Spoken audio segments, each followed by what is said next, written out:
Good evening. My name is Jennifer Barajas. I'm a registered nurse, and I'm here to speak to you about tobacco. If you are tuning in, you may be between the ages of 10 to 19. I hope you will all be empowered by the knowledge shared here today to either quit smoking and/or share the information to help a friend who smokes with the resources and the support to quit.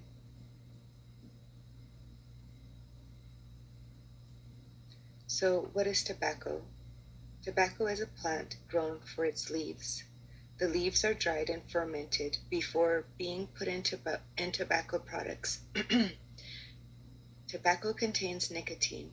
Nicotine is an ingredient that can lead to addiction, and this is why people find it hard to quit using tobacco products. There are potentially harmful chemicals found in tobacco or created when you burn it that also have effects on your health.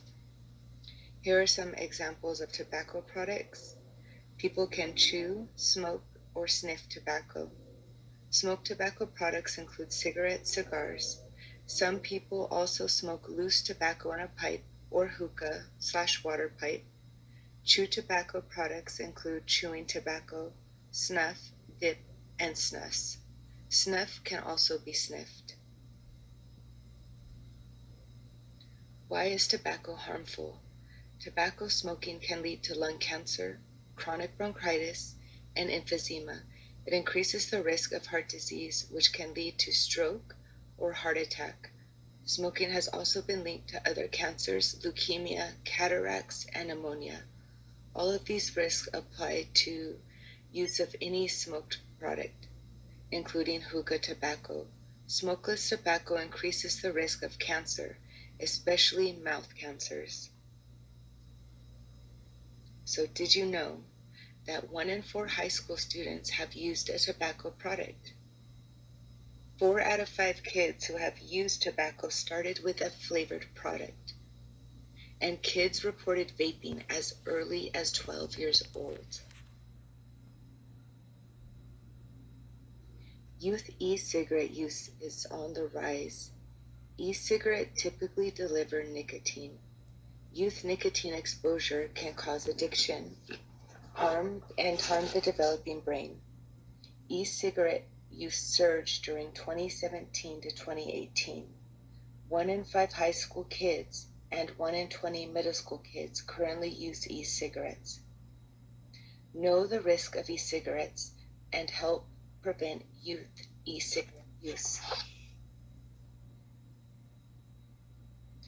According to the U.S. Department of Human and Health Services, numerous factors may influence a decision to start smoking or to use other tobacco products. These factors include some individual characteristics such as stress and low self-esteem, but also include social characteristics such as having parents who smoke, 3 siblings and/or friends who smoke, which can increase smoking risk factors. Exposure, susceptibility to tobacco, and advertising can also affect smoking initiation among your age group.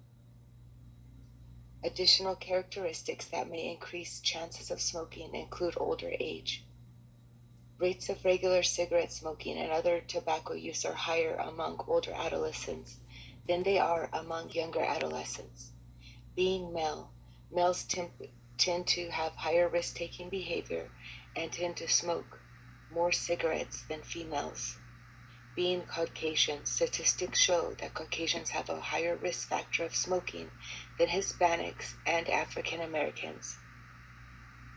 Lacking college plans, experiencing highly stressful events are also characteristics. Examples such as death of a friend or family member and/or separation of parents. Perception of risk factor is also a characteristic. If perception of the risk of using an e-cigarette is low, then you may be at an increased likelihood to smoke. So how do I know if I'm addicted to tobacco? For many who use tobacco, long-term brain changes brought on by continued nicotine exposure result in addiction. If you stop smoking and you experience irritability, problems paying attention, trouble sleeping, increased appetite, and powerful cravings, you may be addicted to tobacco and need to seek help. So what is the nurse's role? Nurses are here to advocate. We advocate for policies that help increase tax on cigarettes and e-cigarettes to make it more difficult for your age group to purchase them. Nurses can also advocate for strict guidelines on advertisements of tobacco products and indoor displays. Nurses also answer questions and educate, so you are all empowered by knowledge and have better decision-making power because you now have more tools and resources to know how to prevent or how to not smoke and to stop smoking if you do. So what resources are out there? The U.S. Department of Health and Human Resources National Toll-Free Hotline, 1-800-QUIT-NOW, is a resource that you could use if you want help.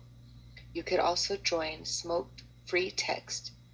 And what they do is they send you inspirational and supportive texts that encourage you as you are on your journey to quit smoking. So for example, this text says, cravings can be triggered by seeing other people smoking. Spend time in places where smoking isn't allowed. Try malls, museums, or the movies. You can also get a free personalized mobile app. It's called Quit Start Apps. You can get it on the Google Play and or App Store, and it will give you tips and ways to fight cravings, inspiration, and help you to become a smoke-free person. You want to build your personalized quit plan by setting a quit date, learning how to handle cravings, and more. So start planning your smoke-free journey today. You also want to surround yourself and stay connected with your support group. You want to make sure that they understand your goals and when you are feeling weak, and this way they can be a part of your continued success. So I'd like to challenge those today who are tuning in to quit smoking if you do. You have resources here that you can utilize to help guide you on your journey. If you do not smoke, reach out to your friends and family members who do smoke and help them with some of these tools and resources you have learned today. If you do smoke and you need help, please reach out to your friends and family and ask for their support. If you need help quitting and or dealing with stressful situations, do not let smoking ruin your life and or health. Don't give in to peer pressure. You're not alone. Take a stance for your health. Thank you for tuning in, and I hope you all have learned something today.